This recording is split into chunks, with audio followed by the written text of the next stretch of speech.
Okay, everybody, welcome to the Esau Macaulay podcast. I am your host, Esau Macaulay. As usual, we have our producer, sometimes co-host, Sometimes. Mike. I thought we've gotten over this. I am the co-host. Okay, with you. Co-host. I mean, get out your feelings. I think he's nervous because he knows he's not going to get a chance to talk too no, much. No, not at all. But for good reason. Because we got a good friend of mine who I finally gotten onto the podcast, Sho Baraka, one of my favorite artists. But he's also not just an artist. Well, I guess this kind of relates to the art because you also write and you edit stuff. Right. You're the editorial, what is it, director? Yes. Yeah, at Christianity Today. And y'all just got like a new CEO, right? Oh, we got the new CEO. Yeah, what's up? Give her a shout out.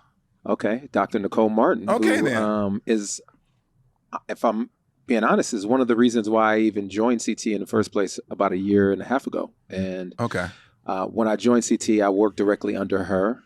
But I already knew Tim Dalrymple from his years in Atlanta. We worked together on projects. And when I knew that this opportunity was opening, I knew that Nicole was the hiring manager and I would work underneath her. And it just made all the sense. And so when it was time to, I guess when they were selecting a new CEO, I was just praying that they would consider her. Yeah. And I think it's a huge opportunity for not only just Christian media, but also for Christian organizations to see how this wonderful lady will guide and steer our organization as a wonderful shepherd and just leader in the future. Yeah, so you did that, and I know we got some stuff we want to do, but he put out one of my favorite albums of the year called Midnight of a Good Culture. So can I just play? How long can I play before the algorithm kicks in? Normally it's like 5 seconds, but if Sho is here, I don't know, maybe. I'm just going to pick one. I'm just going to pick one at random, and I want to see you, like, how about this one? It's called Good Night. Yeah. Oh, it's all good. How does it look? I love it. Wait, are you asking me how it sounds or how you look dancing to I'm it? like, because those are two different answers. Oh, you're gonna This hate sounds on me. great. You're gonna hate on me. You're gonna hate on me. Great. You're gonna hate on me. It sounds great. Yep. And you look. I was like, that was the old man bop. I don't know. You can't do that wrong. You got to do it. You got to. Sometimes you got to give him that old man with the kind of like the red solo cup. But in your case, it's communion. Communion cup. It's communion wine. Yeah, it's communion wine. Yeah. So I was one of my jobs, at least, is I'm a professor. You know, I teach people about God and the Bible and stuff. And I was actually reading this story somewhere on the internet. And it talked about, why it is good for you to take classes even though you hated them at the time. That the whole purpose of education is to give you a broad exposure to different genres, to give you a flexible mind. And so I thought it might be good as a way of opening up to say, Mike, and maybe even Sho, was there a class that you hated at the time? Yep. But now in retrospect, you're glad that you took it because you know more about the world. Or maybe there's a class you said, you know what? I was right to hate this class. Yeah. It's still horrible. I think my worst class at Wheaton, and user error. Like my brain is just not wired this way. Okay. Geology. Wonderful professor. Okay. Loved him. Okay. But holy cow, me and rocks, they just don't go together. Doesn't that go under the earth too? Does it resources? Yeah. I mean, given what we got about to talk about later, it might be relevant. maybe you should have known about. I should have paid more attention. What is in and under the earth might be super relevant in about 15 minutes. What about you, Sho? Was there a class that you liked or you didn't like or what? Yeah. Well, what I heard is that Mike, he just doesn't like the cornerstone. Come on, somebody. He's not excited about the rock on which we stand. That's what I heard. That's what I heard. Look at this. You don't like the Bible. Okay. I mean, basically, that's what I heard. That's what I heard. Sho, people are supposed to come on and take my side in the Esau rivalry. That was just too easy. But from now on, I got your side. Okay, go ahead. For me, I remember. So introductory freshman students had to take at Tuskegee University when I entered. You had to take a reading and writing class, and I was just like so appalled by the fact that they thought like we weren't educated enough to know how to read a book. Yeah. And then amongst taking this class, I realized I did not know how to read a book, and it was so revelatory for me that I was like, wow, like it actually expanded I'm not gonna lie, I hated the class then. I don't think I really took I didn't take advantage of it. But as I look back, I realized, man, like that's even more today as we talk about illiteracy rates rising and how college students don't even finish books or read books.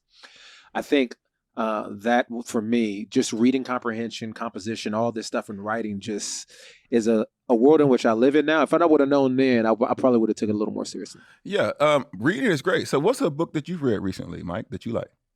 A book that I have read. Mike, don't read. Put them on the spot. It's not even true. Well, Esau, we've talked about this off air. I, in the last few months, read How Far to the Promised Land. Oh, that's gonna be nice. I'm gonna do it. I was like, I should read this thing, and it's so stinking good. I couldn't put it down, Esau. It was Very beautifully good. written.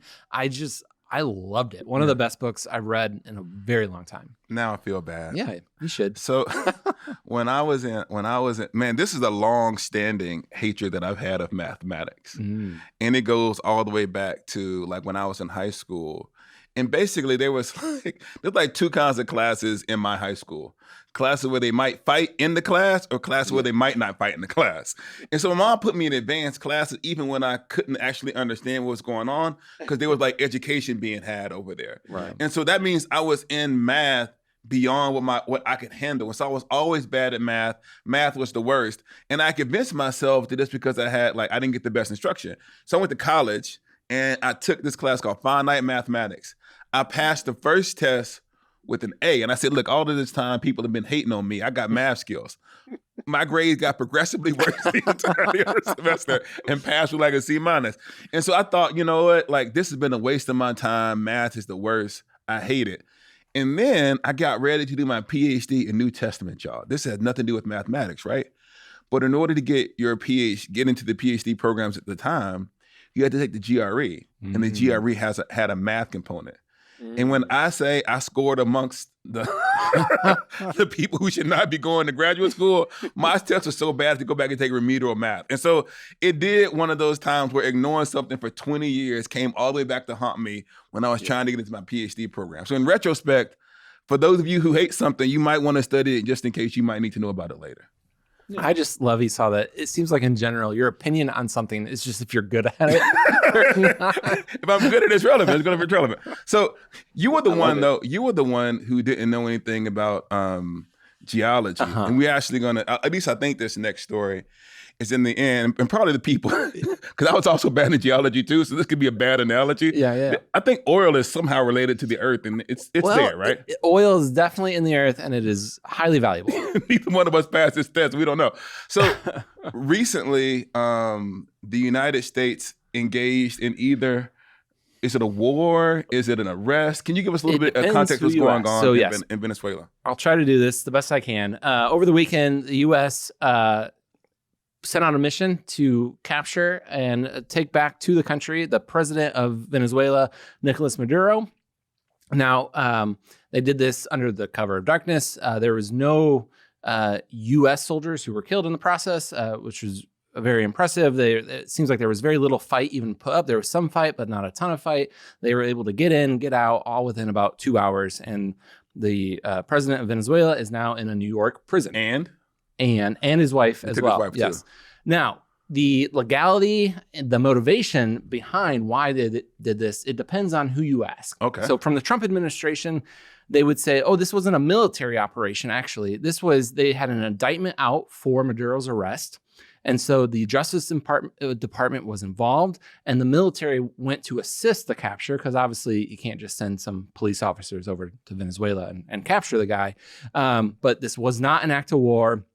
They did not need congressional approval for this. And the motivation was because Maduro is a bad guy. I mean, most likely runs some of the cartels in Venezuela, has just done horrible stuff. And they would even point to there are many people in Venezuela who are celebrating today because of his capture. And there's a question as to whether or not he's not the democratically elected leader. He lost the election in 2024. There are allegations that the opposition leader won the election last year, but that Maduro stole the election to stay in power. And there's been an ongoing humanitarian crisis in Venezuela during the entirety of his reign. There have been murder of innocent, supposedly murder. I mean, I'm pretty sure he got some people killed. Yes. If they want to sue Holy Post, I don't think I'm liable. I think we're good. Now. So wait, hold on, let me get this stuff out there. And so the people of Venezuela, both Venezuelans, both inside and outside of the country, are celebrating the downfall of this dictator, which I think everybody can agree with. Yes. Now, Sho, what is your opinion on this latest action of our beloved, our administration? Yeah, that was my Southern coming out when I said beloved. Go ahead. There's two things I think Mike hit on. One, I think the indictment also goes back to the Biden administration. So I think, to be fair, that there's been different administrations who have saw this individual as somebody who is worthy of capture and detainment. Yeah. Two, be careful by calling him the president, especially on Facebook, because you'll get backlash. And so, because they will say he's not the president, you know. But also, to your point, I think it's the way we can think about this, you know, is in a couple ways. Is one, anytime people are liberated or protected, especially from a dictatorship, that's a reason, especially for Christians, to rejoice. Yeah. But the things you got to consider is who's going to be in power. Yeah. How are nations intervening? What is the interest of those nations intervening? Yeah. Right. And then, as you kind of alluded to with the oil, who's going to manage resources moving forward? And I think we all know that, especially this administration, but most administrations don't do things altruistically. Like, we don't act purely at the interest of the folks who are under a dictatorship. There's always something. And so now here's me laying it all out. I've been working through this for some years now. I plan on, I guess, coming out of the woodworks, but I am a pacifist, and that's just the best word for me to give to you guys. But it's much deeper than a nonviolent political action to me. I think it's a life of peace that I believe in practicing. Does that put me in some sticky situation when it comes to, you know, how I view political engagement? Absolutely. And so anytime I believe America is acting as an agent of violence, I'm just not excited about that. I just don't run around cheerleading that, especially when I believe the interest isn't noble. Yeah. Now, what evidence do we have that the interest might not be noble? Oh, we have evidence. Okay. Some from Trump himself. So very early on in his press conference the next day, I mean, he said right out there that, we want the oil. Yeah. We did this for the oil. And at least and here's the thing about Trump. Like, at least with Trump versus like an Obama, Obama would, you know, deport people, and he would be diplomatic about the way he deported folks. Yeah. And we would be like, oh, well, you know, got to get out. Yeah. Yeah. But Trump is like, look, he's going to use some pejoratives. He's going to say some negative things, but at least you know where you stand. You know what I'm saying? The other motivation has been what Trump is now calling the Donroe document, which is an adaptation of the Monroe document. It's essentially saying that things that are happening in our hemisphere close to home, we're going to care more about, and we're going to be quicker to taking action to protect our interests, rather than if it's happening over in the Middle East, we're going to let them do their thing. So that's the new Donroe document. You could also, the other allegation of some motivation that led to this is that there's apparently the Trump administration made several attempts to peacefully get Maduro to resign, to go into exile. And this is being reported by the Washington Post and the New York Times, anonymously, but credibly reported, that what pushed Trump over the edge to say, yes, go capture the guy, is he didn't like all the videos of Maduro dancing. Yeah. What about the there is this claim that the opposition party. Yes. So, and I should say dancing, like essentially mocking Trump. And then the other kind of thing that has come out is that, so the opposition party leader, you would think that the Trump administration would have put her in charge, since she most likely actually did win the election last year. And instead they have just left the VP in charge. And it's being reported that Trump did not want the opposition leader to be in charge because she received the Nobel Peace Prize this last year that Trump thought he should have gotten. And there is an anonymous source that has said that if she would have turned down the Nobel Peace Prize, she would be the president of Venezuela. And this is reported in the New York Times and in the Washington Post. So this isn't just like internet stuff. No, this is being credibly reported. So one of the things that, and I have some stuff to say about like this thing itself, but there's a couple of things that are a little bit confusing to me. On the one hand, there's the claim that this is not a war. This was an arrest.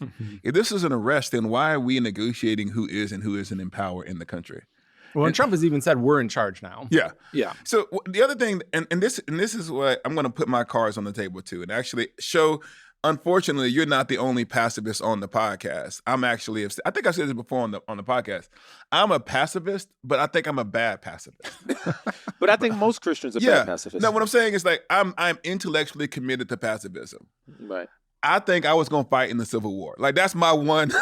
That's my one exception. I'm like, if you say like it's time to get free, maybe that one. But what I'm saying, like if you go, I would know that I was doing wrong. It's one of those like, Lord, forgive me. I don't want to do this. So I am functionally. I think the Christians ought to be witnesses for peace, and it is very hard to step outside of in any country. One of the things I've said in the past is if you look at the majority of Christians in any country. At the time, they usually support the war or battle that their country is engaging in. It's really hard for the majority of Christians in Europe or in the United States to be able to step back and see their country doing something and at the moment say, this is unjust. Now, later in hindsight, it is pretty common for Christians to go, oh, no, we probably shouldn't have done that. And so I think that it's very easy for us to get caught up anytime a nation does something in the intellectual justification for it. But I want to at least do this. Let's just put aside like pacifism, because that ends up leading to an argument that is more abstract around whether or not Christians should engage in war and combat.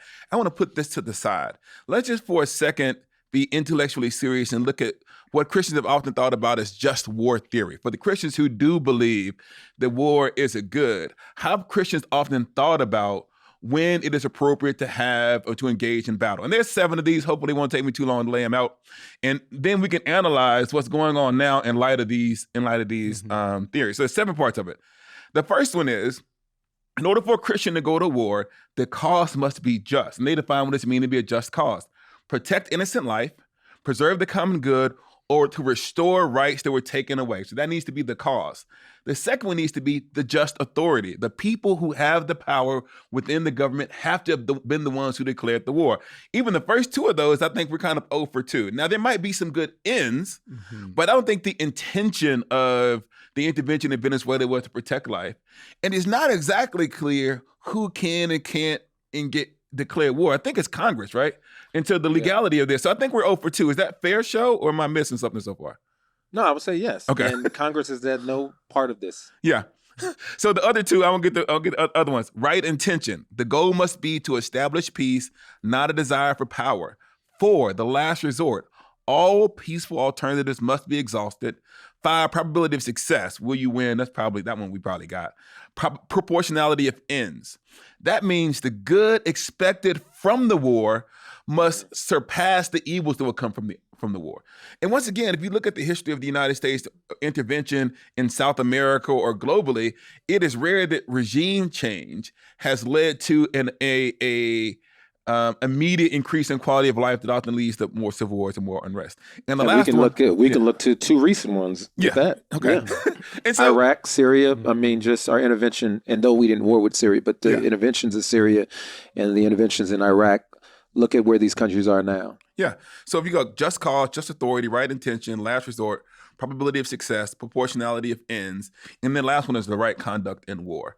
And the reason I took the time to lay those 7 things out is that we can quickly, even on this podcast, jump forward to a political analysis of the actions that happen in this administration, and we're reduced as Christians to pundits. But I'm going to be honest, I don't know the history of Venezuelan politics, and I'm unqualified to understand the domino effects that might happen from this war. But I do think that as a Christian, I could look and say, if the president said, I am going to do this for the sake of oil, then that is not a just cause. Right. And if the intention is to have a greater sphere of influence, a desire for power, not the establishment of peace, then I can say, this is an issue there. If I want to say the proportionality of ends, and I can look at the history of intervention in South America and the Middle East and say this normally ends poorly, then I think as a Christian, then it is right for me to say that I'm deeply troubled by this action, even though, like we stated earlier, I'm happy that a dictator isn't in power. Well, amen. But here's the other thing in regards to proportionality.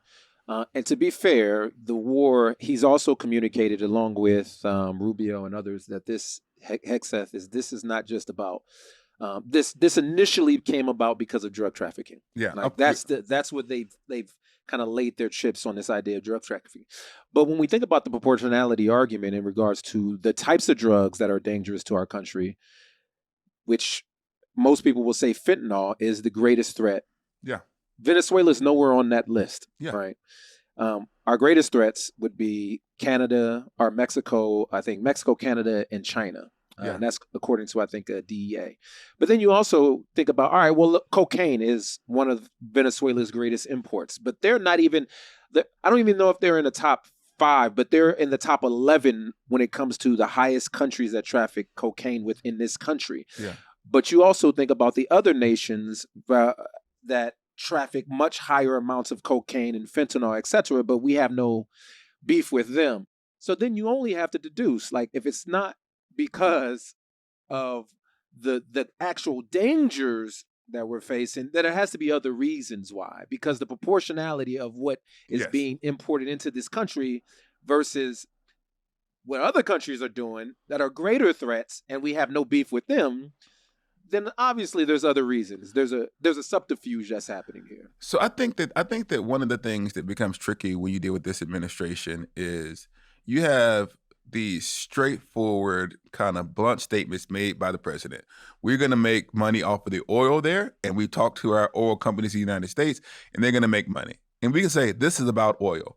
And then I get this lecture, which is fine. You could talk about drug trafficking. You could talk about the fact that he was an illegitimate president by most accounts, that he was this horrible person. And all of those things can be true. But that's not what you said. And so to ask me to engage in this intellectual conversation as if I didn't hear the person in charge say oil, to me is like playing, like don't play with me. And so the other thing,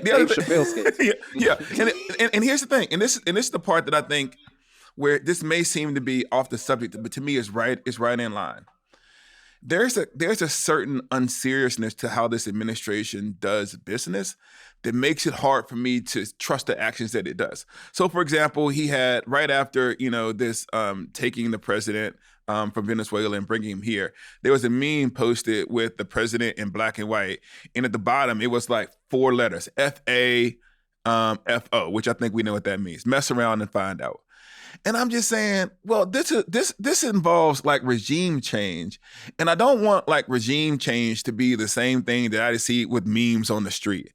And so when you have and they have all of these hype videos, and so there's a certain amount of bravado and unseriousness that makes it hard for me to engage in the second and third level political analysis. Because there's a sliver of like, oh, if this was actually about police arrest. I mean, there's an argument to be made, but it's just not a compelling argument. And it feels like the kind of argument that you would make as like the aftermath of having other ulterior motives. Yeah. It also just like does not seem well thought out at all for what comes next. Like the fact that Trump is saying we're in charge, and Rubio is trying to say, well, the vice president is in charge, but she was going to work with us.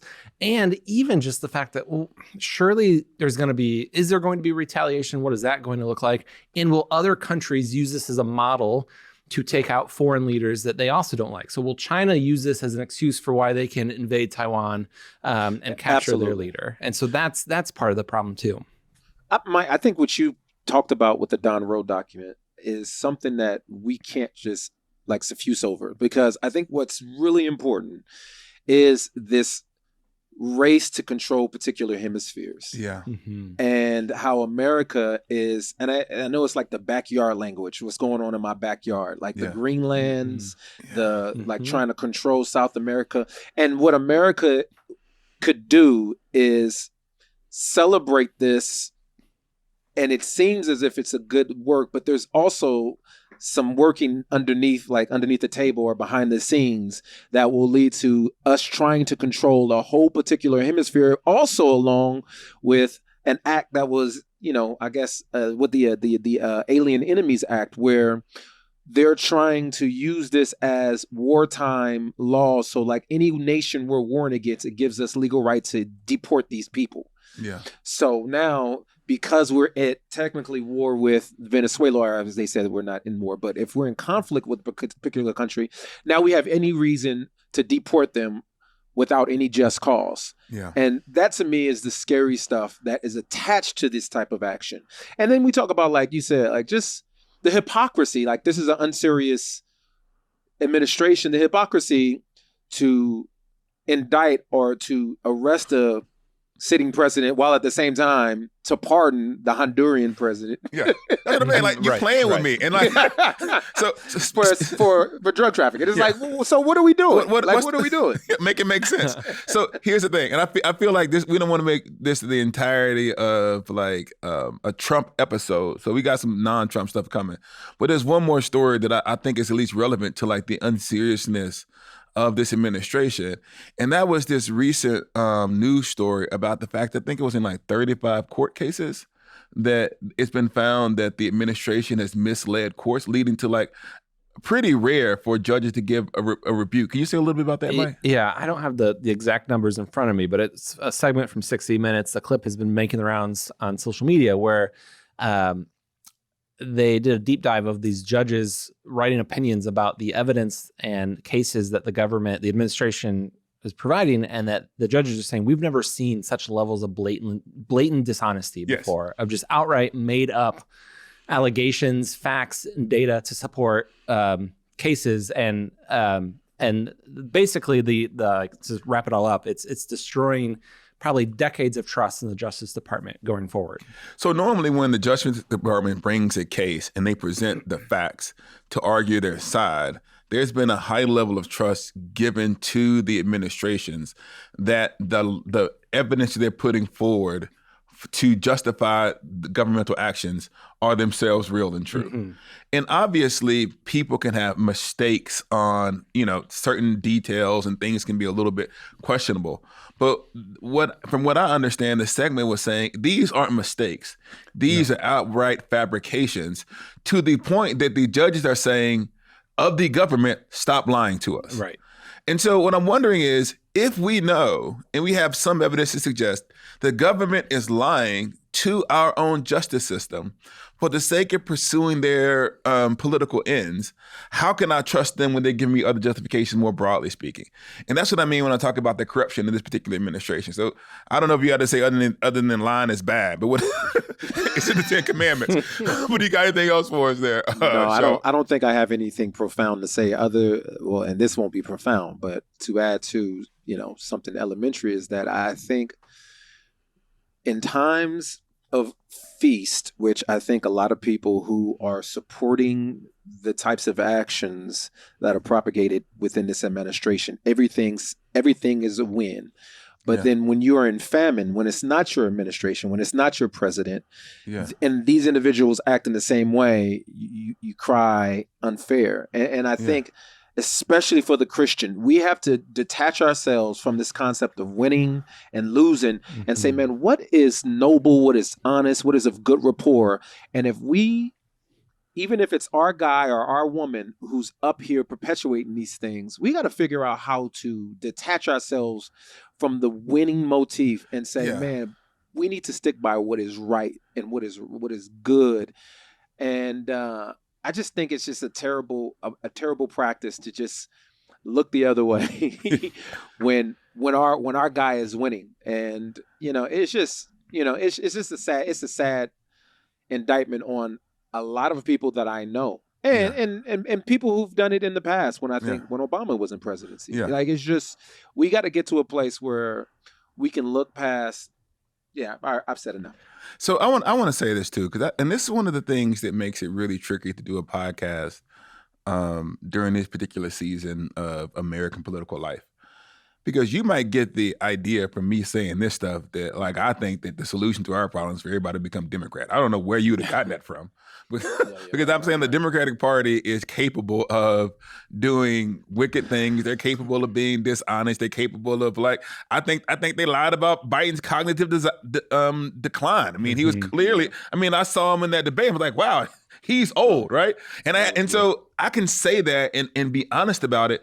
But one of the things that I think that is frustrating is, at a certain point, you can't compare things by either the potential of the alternative or the past. I have to analyze what is in front of me. And in front of me right now Absolutely. is a particular administration that is doing something that is particularly dishonest, namely lying to our justice system. And I hope that if somebody else was in power and they're lying to our justice system, then I would have had something to say. I'd have a podcast when we invaded Panama. So I know what I would have said. You know what I mean? I wasn't paying attention to me. You might be able to, you go back and maybe you find a hot take on my Facebook page. I don't know.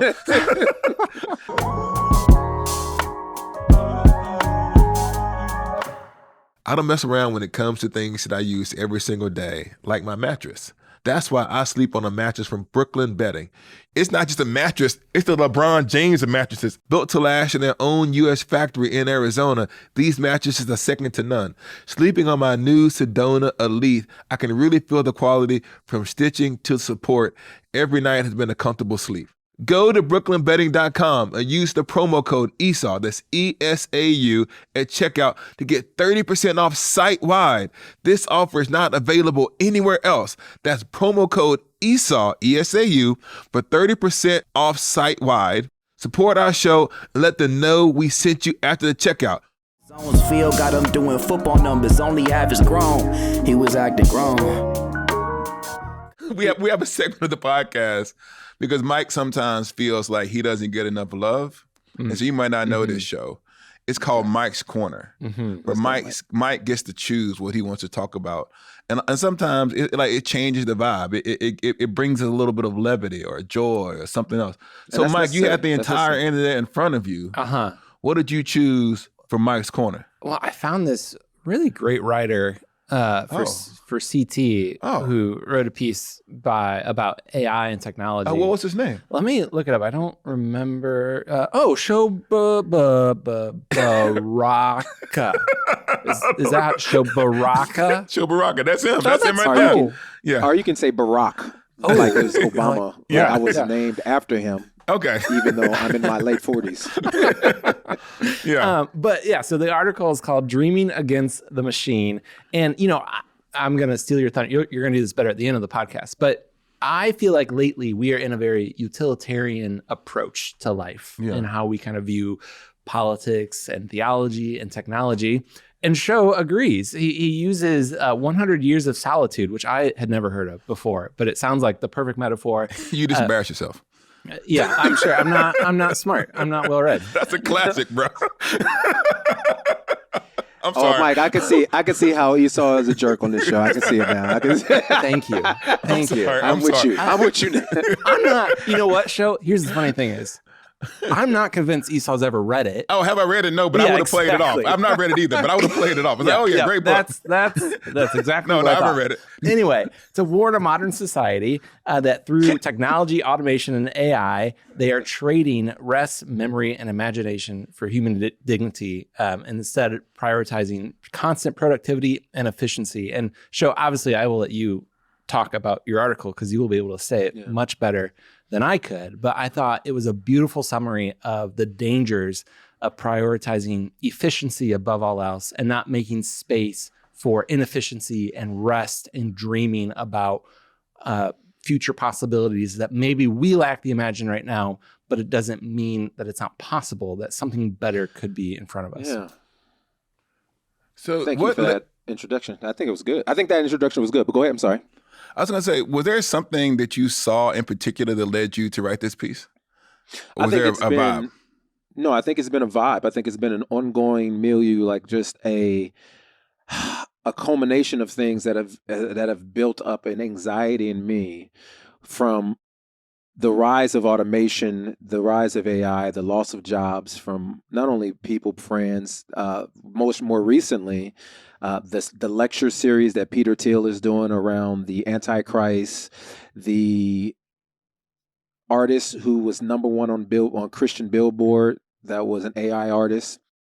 I look at all these things, but most importantly, the thing that brought great frustration and even some sort of like loathing to my soul and spirit was the amount of Christian kind of conceit to this idea that we need AI and that AI is good and that there's no real pushback or a good, to me, theology of the body that I think Because I think what happens is this is not just an assault on production, on vocation. This is an assault, I think, on our humanness. Yeah. Us as, how do you view our body? And I think until we get Christians to start thinking, and also this, it's not too late to try to push back. Like, I listened to, I can't remember the gentleman's last name, but Tristan, he is head of the Center of Humane Technology. And he talked about how when he developed the social dilemma documentary that talks about social media's grab for our attention. I think he said, like, in some ways we were a little bit behind the ball, but now with AI, we have an opportunity to have some real pushback. And I think there are some anecdotes in time and history that can show us that all advancements and technological advancements aren't always beneficial. Yeah. And there's always trade-offs, and sometimes those trade-offs are detrimental. But very similar to our political discussion earlier, I find that we worship at the feet of production and efficiency. Yeah. And as long as we see a victory for us, we don't see how it can leave a shrapnel of danger behind us. Yeah. One of the things I liked about your articles, you talked about the importance. I mean, the analogy gets to the importance of sleep. And the sleep is acknowledging the limitations of the body and giving space for dreaming and reducing productivity. And the whole idea is that AI and these other things are endlessly productive, and that it can reduce us as the only people who produce content. And so I'm actually going to ask you this, especially as a musician and an artist who, I want to say, in your career, you're not, I need to put out something every 6 months or people are going to forget about me. As someone who takes time to really sit with art, has it been hard for you to watch like this increased productivity and the mass production of things that are now possible with AI? And how have you responded to that as an artist? Oh, there's a detriment to, I am impacted negatively because I don't chase the algorithm and because I don't fall in line with, and here's my belief. I think this is truly tied to the worship of mammon and the chasing of mammon. I think the church oftentimes gets inundated with these ideologies that we think are helpful. And in a lot of ways, they do seem helpful from a worldly manner, but they are purely, I think, the guise of mammon being kind of influential within Christian doctrine. So you get this kind of idea where the Protestant work ethic is to just grind. Yeah.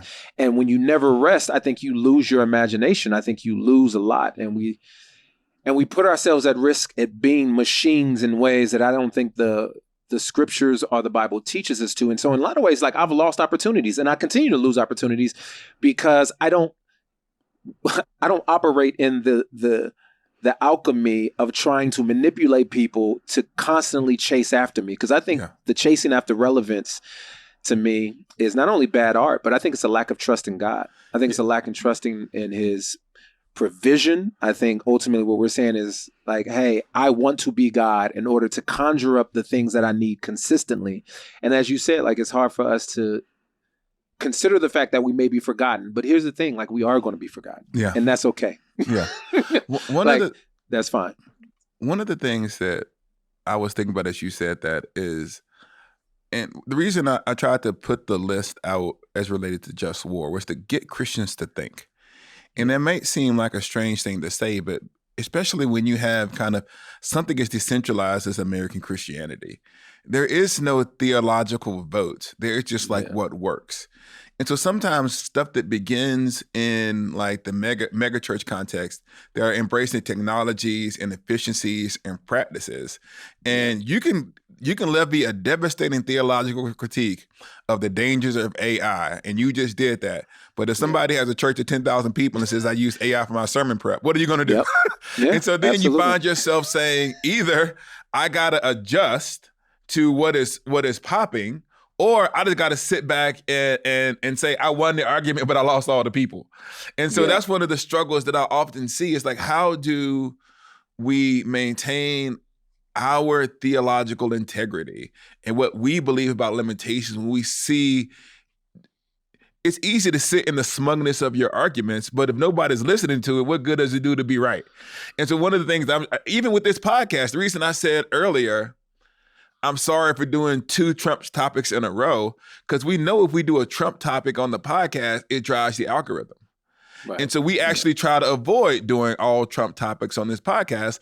But what are you going to do when we might be at war? And so I was in this same interior struggle to say, how do we help people to understand there's other conversations that are happening, but at the same time recognize that that the algorithm is pulling us in a certain way. Even when it comes to something like titling the podcast, we would love to title this podcast, "AI will ruin your soul." But if we go Trump bombs Venezuela or whatever, more people click on it. Producer Mike, so you're at the heart of some of this stuff. Oh. How do you deal with this kind of? Yeah, we deal with this on a daily basis at the Holy Post of how do we effectively communicate in a way with high integrity without selling our souls. Because you're right, one of you said it, that if you can have like the best things to say in the world, and if you're just saying it to an empty room, well, that's not the best thing in the world. But we don't want to just. We've talked a lot that we don't want, our goal is not to become the biggest Christian media company. Because if that was our goal, we are going to make decisions that is not about the quality of the content or the integrity of the content or the faithfulness of the content, but will this help grow the company or will it not? And so we have to then set the goal as something that our goal is to be faithful, to help people navigate this world in a faithful way. And we want to use tools to help with that. I think it would be wrong to say we're all going to be Luddites and we're just going to write it with pen and paper and that'll be that. And so we want to be strategic and savvy. And yet, I think for each of us, you have to work in times where you are saying no to technology, no to opportunities that you think could help grow. Yeah. And you might not even be right to say no. Maybe it would be perfectly fine to say yes to this opportunity. But if you're not actively working in times where I'm just going to put a boundary here to kind of safeguard my own heart, then I just think it's a slippery slope to pursuing growth and profits at all costs. Yeah, go ahead. I was going to say, somebody who I've been deeply fond with over the last few months, and I one day call myself a true disciple of, is Jacques Ellul. This brother reads so much more than us. Like I know, I know who that is. Oh, okay. Yeah, I'm a huge fan. Yeah. Okay.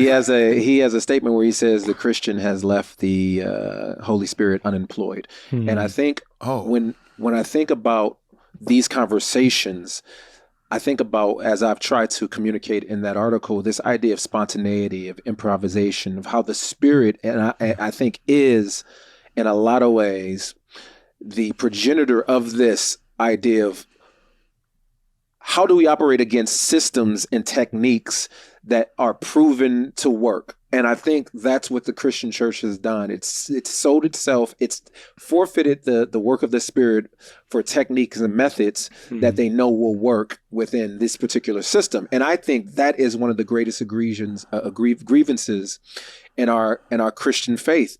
And yes, we can title certain things. We can even start a system of thought that we know will work.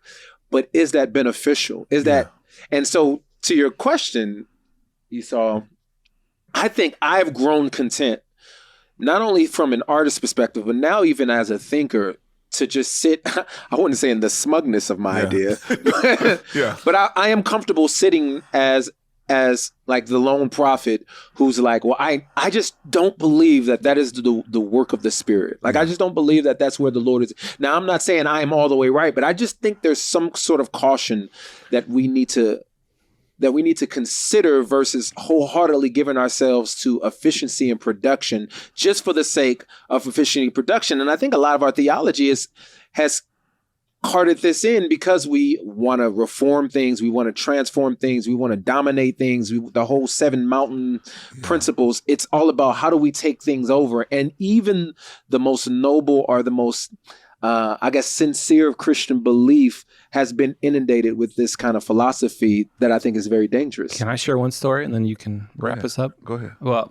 I was just reminded, my pastor told a story this last Sunday, and he was not trying to make himself the hero in the story. He was making a different point. But early on in his ministry career, He was like a 25-year-old, and the senior pastor had left unexpectedly. So he was the only staff member of this very tiny church. And he got a call one day that a family in the church lost their 7-year-old son in a tragic accident. Yeah.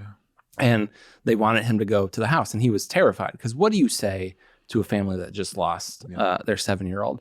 And he went there, and he just sat with him and cried with him. And he said the lesson he learned that day is it wasn't about being able to pull out the right Bible verse at the right time or fancy words to say. And I would add, he didn't say this, but I would even add like systems or curriculum or whatever it might be, that he learned the importance of a ministry of presence, of just being with that family.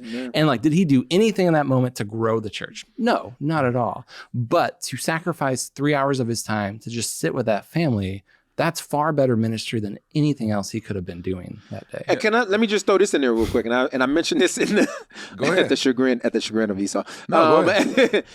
I think sometimes there's beauty, as once again to quote Alou, he talks about the introduction of the useless in the word of efficiency. Yeah. And we see this with Jesus, where there are times where even Judas is like, well, we can use that money for something. And Jesus is like, no, the improvisation of the Spirit right now calls for me to do something that is ridiculous. Yeah. And I think we have to begin to introduce the uselessness of Christianity into spaces where we're so captivated by production and growth.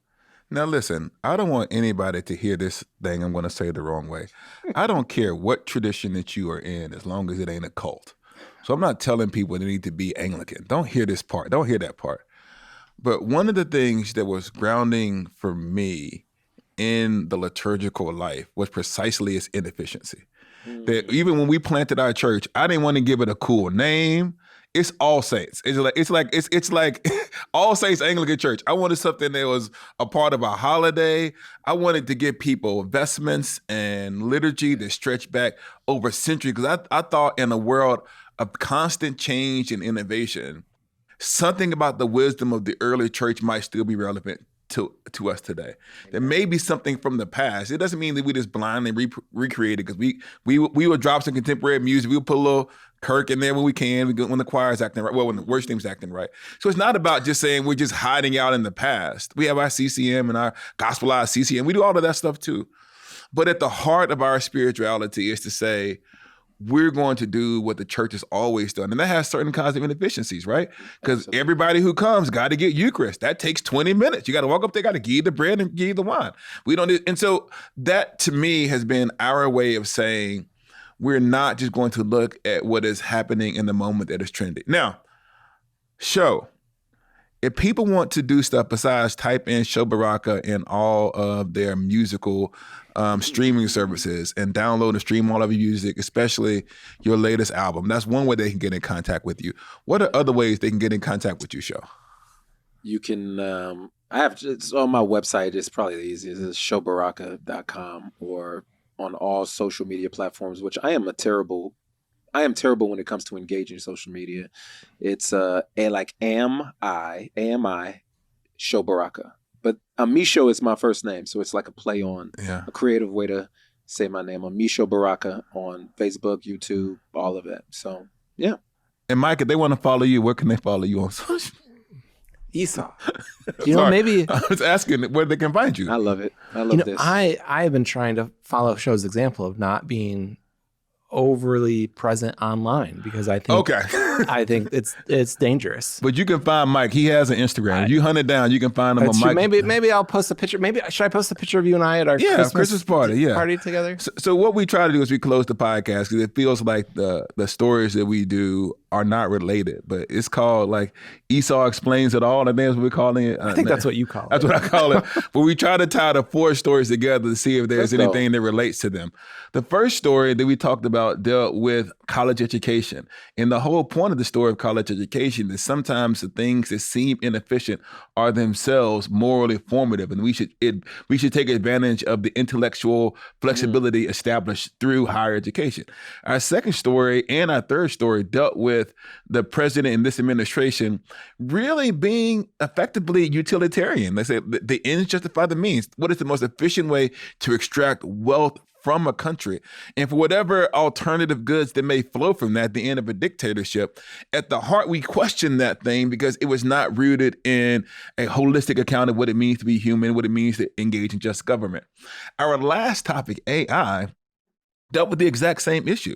That in this world in which we're always encouraged to produce more content, that it's possible to reduce humankind to machines. Yeah. It is important to accept our human limitation, take time to dream, and create something that is beautiful. So that is how it all fits together.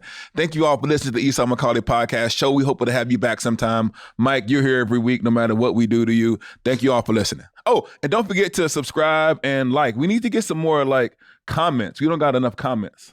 Go to Apple Podcasts. Sorry, we prioritize Apple because that's what matters. We still want to get to 1,000 reviews. Don't listen to Sho. This is a good use of technology and algorithms, okay?